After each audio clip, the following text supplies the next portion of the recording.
Hi, Cyndi. Hi, Paulina. Hey, where are you calling from? I am from Northwest Arkansas, the middle of the Oh, country. I have never been there. Is it cold out there? Well, it is right now. We had a cold wave come through. It was 75 on Sunday, and the high on Monday was like 26. So we're having cold weather at the moment, but usually it's pretty nice this time of year. I wonder 75 Fahrenheit to Celsius. What's that? That is 23 Celsius. Oh, okay, that's still good. It's not like Yeah, that was freezing. nice. Yeah, Yeah, we liked yeah. it. Yeah, I live in Turkey, so we have about 80 Fahrenheit, I see in my calculator. Oh, Yeah. okay. Yeah, that's very nice. Yeah, it's still swimmable. Yeah. Some days. Yeah. Yeah. So today I called you to chat a little bit about your business. I was intrigued. I'm gonna share my screen so everyone could see what I was looking at. So first I discovered your LinkedIn profile and I Okay. saw that you are president of Bookskeep and I'm the founder of Shopkeeper. So I thought, there's something there. So could you tell me a little bit about what you do? Because I thought it's just bookkeeping, right? That was implied from your name. But then I saw all these other things that about financial freedom. And so is there a big picture than just the bookkeeping then to your business? There is my bookkeeping business is where it all started, but I did make a connection with Mike Michalowicz back in the very early days of my bookkeeping. He wrote a book called Profit First. Oh He's yeah, on my website. I saw him here. I was just checking it out and I actually, yeah. So you Yeah. are connected with him then? Yes, he wrote that book called Profit First. It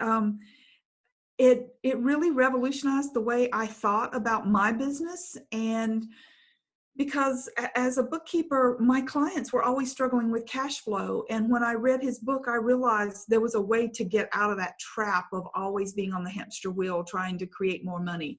And Mike's book was the answer for me, and I started implementing it with my clients. My relationship with Mike continued through an organization he created called Profit First Professionals. It's a group of accountants that specialize in that cash flow methodology. But Mike is just brilliant in all aspects of business. He's written several other books, and the book that came out after Profit First was about specializing in a niche, and it's called the Surge book. And it's over there on the left. Yeah, so it's about specializing in a niche. And so I worked with Mike to specialize our bookkeeping practice into serving e-commerce sellers. And through that, really becoming more deeply aware of what their struggles were and unique problems were with cash flow, it allowed me to offer more than just bookkeeping service. I'm able to help them with implementing Profit First in their businesses to kind of help get out of that trap where you feel like you're always spending money to buy inventory and that you never know if you have enough to take out for yourself, that whole thing. So that's really kind of become our focus over the last year and a half to 2 years, is really helping folks understand what's going on in the finances of their business so that they can, we all went into this kind of trying to create a lifestyle, and worrying This about is money isn't part of it.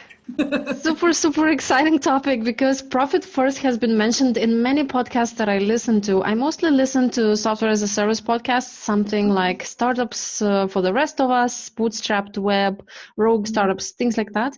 And they all mention Profit First. So I never actually read or listened to the book. I know that the idea is to put the profit away and hopefully into another bank, another bank to hide it away and then think about the rest. So I did start doing that a few months ago because Oh, I'm good. the type of person who is always on the zeros in all the accounts. If there's extra, I will pay off my mortgage or invest into more inventory or whatever. There's always a cash problem in my bank accounts at all times, and Amazon business is not very forgiving on that. Right. It's easy to spend cash in some inventory which just sits and not sells, and you are out of cash.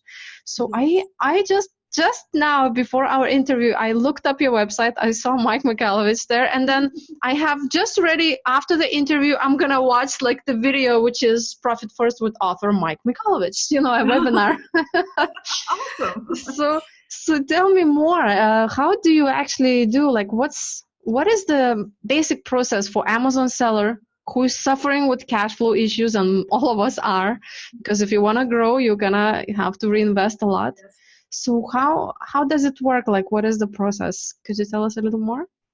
I can. Let me start with kind of why it works, because everybody is kind of like you and wanting, when they see money in their bank account, they start to use it for something. And there's actually an economic theory that Mike talks about in his book called Parkinson's Law. And Parkinson's Law, the best way to explain it is with a tube of toothpaste. So if you've got a big full tube of toothpaste, you put a lot of toothpaste on your toothbrush. If you're down to just a little bit, you probably just put a dab on there until you know it's got to last to the store, right? Okay. Yeah, we've all done this, and then Yes. we're squeezing it out of the Yeah. out of the tube. And there's some really creative ways. I've heard this in my seminars how people get toothpaste out of a toothpaste tube. Then you cut it, and then you use from the inside. Yeah, or they take some kind of sharp object like a credit card. You know, there's all kinds of ideas. But the what that is illustrating is this law called Parkinson's Law, which says you use what you got. So if you see that there's money in your bank account, you're likely to use it. And if there's not much, then you start to conserve resources. And so that's how our toothpaste, when we're seeing that there's not a lot in there, we start using a little bit less. Well, what Profit First does is it takes advantage of that behavior, and because we know it, we know that that's how we're going to operate. If we get the funds in from Amazon and we move a portion of them out to cover specific uses like inventory, profit, if you know, your taxes to pay yourself, those kinds of things. If we go ahead and take those funds out for those particular uses, put them in a bank account for that purpose, then what's left is what we have to operate our business on. And so we're much more likely to be efficient and to be frugal, to get innovative, because there's less there, and we have to operate more like a startup, you know, like those days when we're scrappy, you know, because if what happens is when we get kind of complacent and we start just throwing money at our problems, somebody else is figuring out a more innovative way to do it, and it's going to be more cost effective, and they can cut us out of the market by just being scrappier than we are. So it kind of forces our organizations and our mindset to stay in that startup mode of let's be innovative and scrappy, and try to keep those operating expenses down. Okay. So what about the actual, because I've heard about multiple bank accounts somewhere in one of the podcasts. So is that what you recommend? Like, what is the practical structure then to set that up? What I recommend for e-commerce sellers is a little bit different than what Mike recommends in his book. Because as I was working to implement his strategies with my clients, I realized they needed a dedicated account for inventory. And it so happened Mike was asking about, okay, what can I do to make Profit First better? He was rewriting the book to be re-released. And I was after him. I was saying, okay, you got to add an inventory account for people that have physical products, etc. And he came back to me and he said, you need to write your own book. And you need to figure out how to include that. So that's what I did. And I'll show you my book too, because I think it might be more specifically relevant to people in the e-commerce world. Great. Is it for sale already?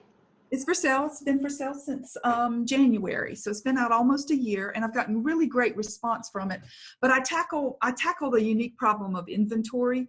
So I want to answer your question about bank accounts specifically with my methodology, because of the inventory piece is so critical.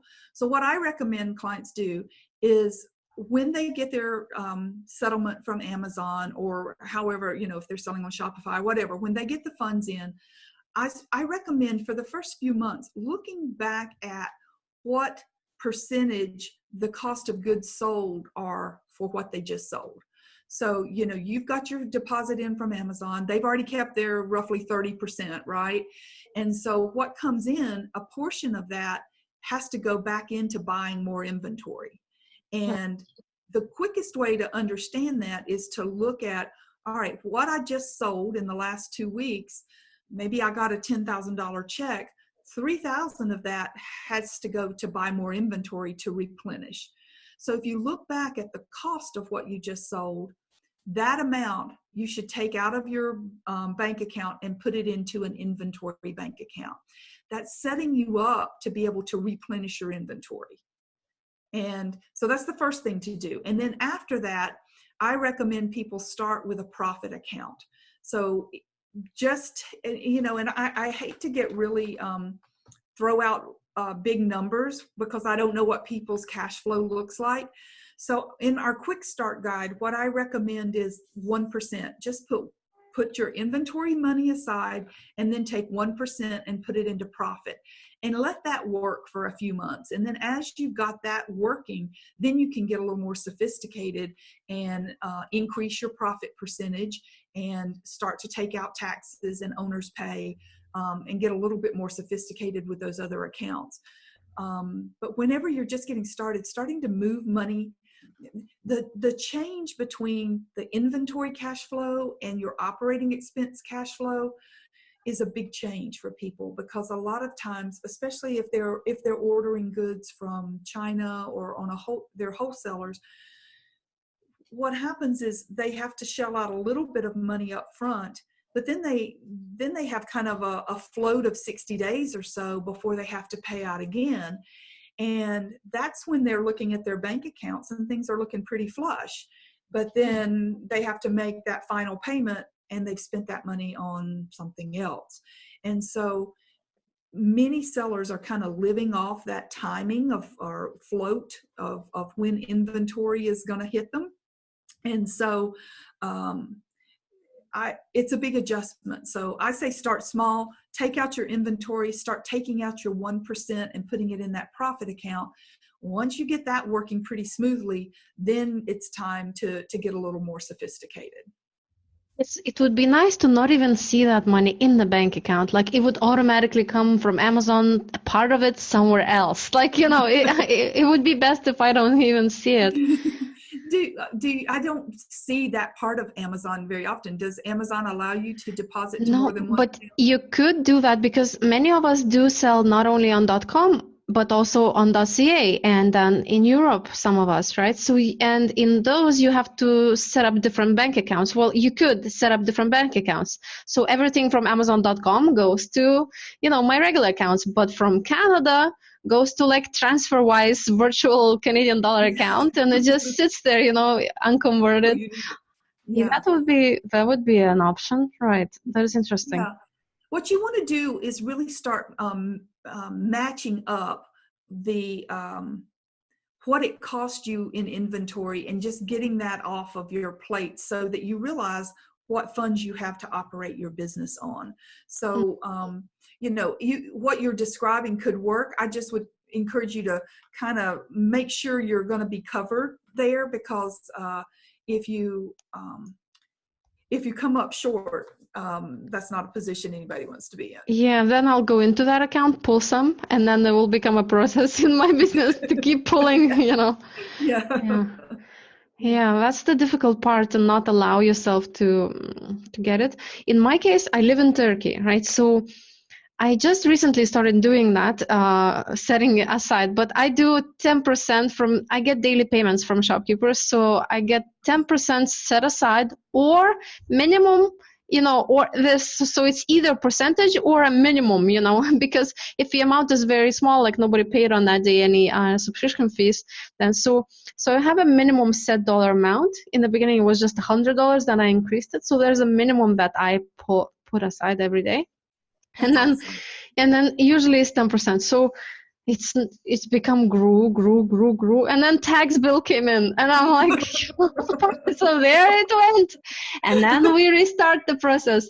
So I wish that would be converted to Turkish lira, for example, already sitting in my Turkish bank account, because to convert back, that would be a lot of currency exchange rate. Oh, yeah, So yeah. I guess that would be a way to force myself not to spend it quickly. Yeah, and if that 10% is, having to go out for your taxes, you might want to create another account just to pull out for your taxes, because that's the piece of it that people, it's a big hit, I mean, it's hard to come up with it. And so setting it aside, having those funds set aside for profit, and then having another bank account for your tax, I think it probably would make sense to go on and start working towards that, so that it doesn't just go back out for tax purposes, that you are getting the benefit of having a profit account. So there's one account for profit, one for inventory, one for taxes, and the other one is like general expenses, operating expenses. Yeah, most people have a bank account for their business operations, and so there's an operations bank account, and then there's one other account called the owner's pay account. So most of us are, when you think about profit is to reward us for being a business owner. So if you invest in stock, for example, you get a dividend check every quarter, and but you're not working in that business, so you don't get a salary. Most of us have dual roles in our business. We're part owner, and so we should get some kind of dividend for the risk that we take in owning a business. But we also work in our business, and so we probably are taking some kind of salary out of our business. So Profit First sets up to allow for those two things to happen independently, because as our businesses grow, the idea is that we will work less in the business and we'll take more in profit, but our owner pay will start to go down. But while we're young in our business and our startup and we're doing everything, we need to take a salary and be paid as if we work in the business. So Profit First allows for those two things to happen. Most of my clients, when we get started, it's too much to do all of that all at once. So I say, get your inventory and your profit account going and get that figured out. Then start creating those other bank accounts once you get adjusted to how the cash flow works and you've got that inventory thing working properly. I wish so much there would be some automated system that sort of gets the incoming money and sends it automatically to places. I met a banker at QuickBooks Connect last week, and I'm talking to him next week. I'm encouraged that maybe there is a bank that will do that. So maybe TransferWise could be set up like this. They don't have a setup like that on TransferWise itself, but there is an API exposed from TransferWise. So let's say all my money from Amazon comes to TransferWise account, let's say US dollar account, and then it could be automatically transferred to either my Canadian bank, to my other, like you could set up these automatic transfers, but you have to use some third-party service to set up those automations. So I'm using Hubstaff, which is an app which pays employees automatically by their hours. But you could also just pretend it's an employee you're paying to is actually you, So for sure there are more services than that. I wish bank themselves would do that. Like you could set up some recurring something, The bank that I talked to last week is promising that they can do that. Now, I haven't vetted them. I'm going to vet them next week. But what they did tell me was that they were set up where you could create these accounts with no fees, and that they could that they would do international transfers for no fees. So I've got my fingers crossed that it's going to solve some problems for my international clients. That would be great. Yeah. Other than that, there's quite a few services with international transfers, I guess. Yeah, but many of us are using. I don't use it yet, but I'm planning to Mercury Bank, which is like a digital nomad's choice of a bank. Yeah. So I wonder what options they have. I have several clients using that. This bank that I talked to last week is going to be a competitor to them, but they were actually created with the profit first methodology in mind. So I'm excited to learn what's going to be different about their service. So hang on if you would, and maybe next week I can shoot you an email and tell you how it all works. And do you know the name of the bank yet? I do, but I'm a little reluctant to say okay. anything. Yeah. I know okay. that it's going to work. All right. Leave a comment under a video when it gets published. Just let us know if it worked out. Yeah. Okay, I will, because I'm super excited about the possibility of it. And they were very familiar with Profit First, and they said that was their first use case. They wanted to appeal to folks using Profit First. And so I'm excited that might be a good option. This has become such a phenomenon, that concept, So I'm curious more about the book that you wrote, right? The book behind you, Profit First for e-commerce sellers. So what else is in there? Could you show me a little bit of like how does it look like? Okay. What's inside? Well, I can show. Here's the inside. So the introduction's kind of why I started this whole journey. Chapter 1 is just what I see my clients struggle with. And there's 3 of my clients whose story, they allowed me to tell their stories in this book. So I've got their stories and really what their struggles were. I talk in chapter 2 about how I re-engineered Mike's information to better serve e-commerce sellers. So that's chapter 2. Chapter 3 is just the inventory issues. Oh, wow, this topic's so close to my heart. Stop the inventory insanity. Yeah. yeah. That's the one where I feel like it touched a lot of nerves for people. Then chapter 4 is really the foundational Profit First bank accounts, what we were just going over. And then there's some advanced accounts. My clients that have been doing this for many years have learned that there's some other accounts that can help them really keep tabs on their metrics of their business. And then cash flow, how to manage cash, how to keep it. And then the last thing is reverse engineering your life. One of the stories I tell in the book is that a client came to me. He was wanting to quit his day job, and I think this is common in our e-commerce space, where people have kind of gotten into this as a sideline. And he was wanting to quit his day job, but he was afraid he just didn't have the funds set up in a way that he could be confident that it was going to work out. So we actually went into we took the Profit First methodology for allocating to these different accounts, and took what was going on in his business and said, okay, if you need this much in owner pay to replace your salary, so to get to this level of owner pay, how much do you have to have coming in from your Amazon business, that then has to go out to fees and then has to go back to inventory and all of those different accounts.